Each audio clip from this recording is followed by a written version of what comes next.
Welcome to Daily News Podcast, your snapshot of life in Mangalore and beyond. Today, we've got a lineup of news that connects, informs, and inspires. Ready to catch up? Let's begin. Railway news alert in Mangaluru. To accommodate the festive rush this Christmas and New Year, Konkan Railway Corporation Limited has announced special train services between Dr. Ambedkar Nagar and Thokur near Mangaluru. The train will run 2 round trips, departing on Sundays, December 23rd and 28th, from Dr. Ambedkar Nagar, and on Tuesdays, December 23rd and 30th from Thokur. This special service will have commercial halts at various stations including Indore Jen, Ratlam Jen, Surat, Vasai Road, Madgun, Karwar, Udupi, and more. The train will consist of 22 LHB coaches, including 19 3-tier AC, 1 3-tier AC economy, and 2 generator car coaches. Bookings for this special service will commence from December 14th. Travelers, mark your calendars and book your tickets for a hassle-free journey. Landowners in Paduva village in Mangaluru are demanding the denotification of their lands that were notified for acquisition for the widening of NH 169 to Sanuru. The Bu Malakara Horata Samiti president, Mariama Thomas, highlighted the non-payment of compensation even after 9 years since the initial notification in 2016. The deputy commissioner awarded compensation at 13.35 lakh % of land in 2020, but the NHAI appealed against it, causing a delay. The Samiti demanded swift action and warned of an agitation in January if the issue remains unresolved by December end.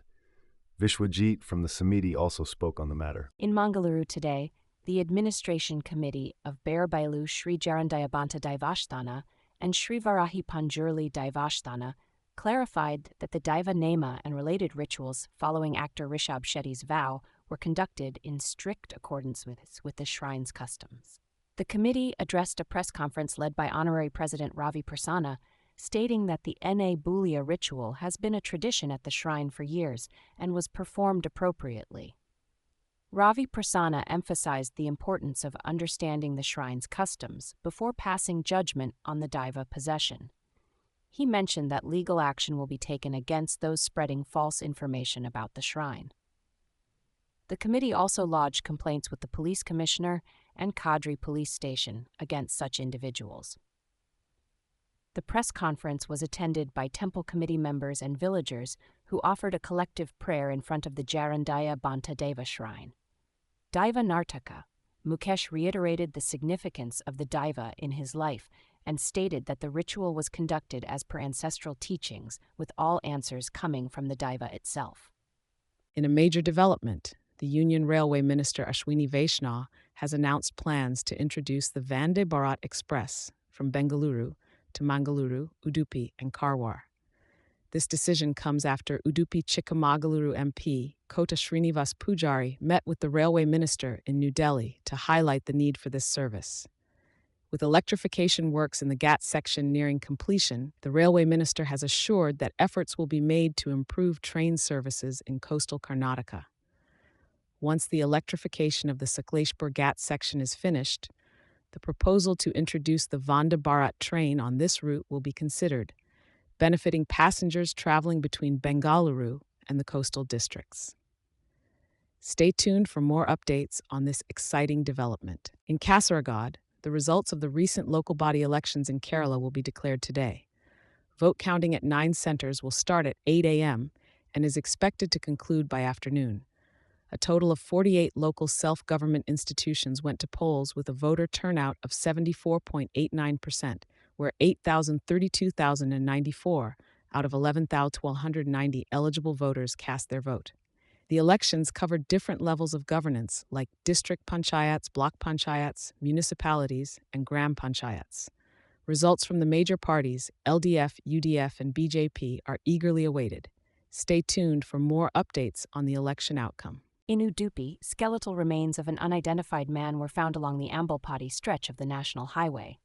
Social worker Vishu Shetty, along with Ambalpady police and Ramdas Palan of Udyavara, shifted the remains to the district hospital mortuary.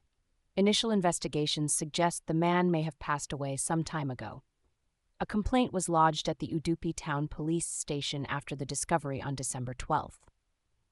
With clothing like a shirt and pants found at the scene, the police urged the public to share any information to identify the deceased. The exact cause of death will be determined after further investigation and medical examination. A group of wild elephants wreaked havoc in a plantation owned by Mohandas Kamath, a resident of Nirakate in Bajathoor village near Uppinangady. The elephants entered the plantation around 3:15 a.m., destroying banana plants, damaging water pipelines, breaking protective fencing, and wrecking beehive boxes. This incident marked the third attack by wild elephants in the area since the beginning of the monsoon season. Kamath expressed distress over the substantial losses incurred due to the destruction caused by the herd. Residents are urging authorities to take necessary measures to prevent such incidents in the future and safeguard both the wildlife and agricultural lands in the region. Tragic news from Sulia as a young man lost his life in a road accident near Mysuru. The victim, identified as Dikshith, 25, from Kaltar in Ubaradka Mithur village, was on his way back to his hometown from Bengaluru when a vehicle collided with his motorcycle at Malavalli. Despite efforts to save him, Dikshith succumbed to his injuries while being taken to the hospital. The community mourns the loss of the promising youth, leaving behind grieving parents and numerous relatives. It's a stark reminder of the importance of road safety for all travelers. In breaking news, Assam police has nabbed a retired IAF officer for alleged ties to a Pakistani spy network. The individual, identified as Kulendra Sarma from Tezpur, was under police surveillance. They suspect he was leaking sensitive information to Pakistani intelligence. Upon searching his devices, suspicious data was found. Though the investigation is ongoing, Sarma's past as an Air Force officer has raised concerns. Stay tuned as this story develops. Today in Mangalore, leaders across party lines came together to pay tribute to the security personnel who lost their lives in the 2001 Parliament terror attack. Key figures including Chief Minister Ramachandra and opposition leader Suresh paid their respects at the local government building. In a statement on social media, President Gauri honored the brave heroes who sacrificed their lives to protect our democracy, emphasizing the nation's commitment to fighting terrorism. Home Minister Anil also commemorated the valor of the security forces who thwarted the terrorist attack. The local police force paid tribute to Constable Daiva from the 5th Battalion, who bravely fought the terrorists during the attack. Defense Minister Vivek praised the security personnel who stood as a shield during the cowardly act of terror, highlighting their unwavering courage and duty. Today marks the anniversary of the tragic incident when terrorists attacked the Parliament complex, underscoring India's determination to combat terrorism and uphold its democratic values. In a chaotic turn of events, football fans in Mangaluru faced disappointment during Lionel Messi's highly anticipated GOT tour at the Yuva Bharati Krirangan. Despite paying hefty sums for tickets, ranging from Rs 5,000 to Rs 25,000, fans were unable to catch a proper glimpse of the Argentine superstar due to the presence of security personnel and other guests blocking their view. This resulted in anger among fans, leading to chairs and bottles being thrown, forcing organizers to swiftly remove Messi from the stadium. Bollywood superstar Shah Rukh Khan, former India captain Sourav Ganguly, and Chief Minister Mamata Banerjee were also unable to participate in the event due to the chaos. Following the incident, an inquiry committee has been constituted by Chief Minister Banerjee to investigate the mismanagement and ensure such occurrences are prevented in the future. The brief appearance of Messi turned violent as fans resorted to vandalism, sparking mayhem at the Salt Lake Stadium. Messi in India, Mangaluru Today News. In a bold move challenging President Donald Trump's trade policies, 3 U.S. lawmakers introduced a resolution aimed at ending the high tariffs imposed on imports from India.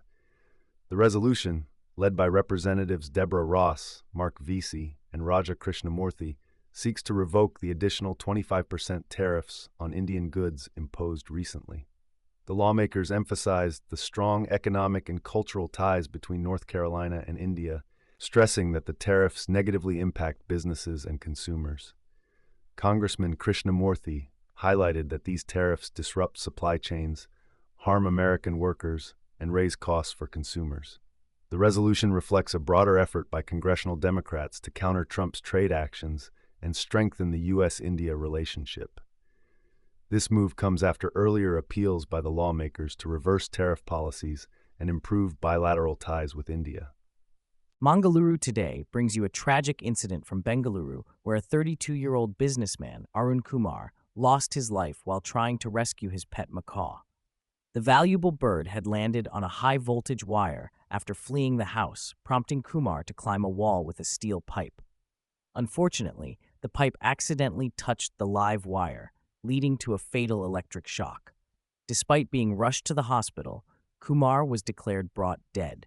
In a separate incident in Mahipalpur, a 23-year-old woman lost her life while heating water with an electric rod, highlighting the dangers of electrical mishaps. Stay tuned to Mangaluru Today for more updates on local news and incidents. In Mangalore today, 4 suspects in connection with the Red Fort blast case, including 3 doctors and a preacher, were remanded to 12 days of judicial custody. Another accused, Dr. Bilal Nasir Malla, had his voice sample authenticated in court. The suspects, Dr. Muzamil Ganai, Dr. Adil Rather, Dr. Shahina Said, and Maulvi Irfan Ahmed Wage, were brought before the judge as their NIA custody expired. The NIA has made 8 arrests so far in the case linked to a terror module busted by Jammu and Kashmir police. Dr. Bilal Nasir Malla, the 8th accused, was arrested in Delhi for allegedly supporting the suicide bomber who carried out the Red Fort attack. The investigation is ongoing, with efforts to track down others involved in the attack. Reports suggest the terror module, led by doctors, had been searching for a suicide bomber, with Umar Nabi allegedly being the main planner. As we close today's session, our thanks go out to you, our viewers. For further reading and the latest news, be sure to visit mangaloretoday.com. And, for your daily dose of news, hit the subscribe button. Thank you for choosing Mangalore Today. Goodbye.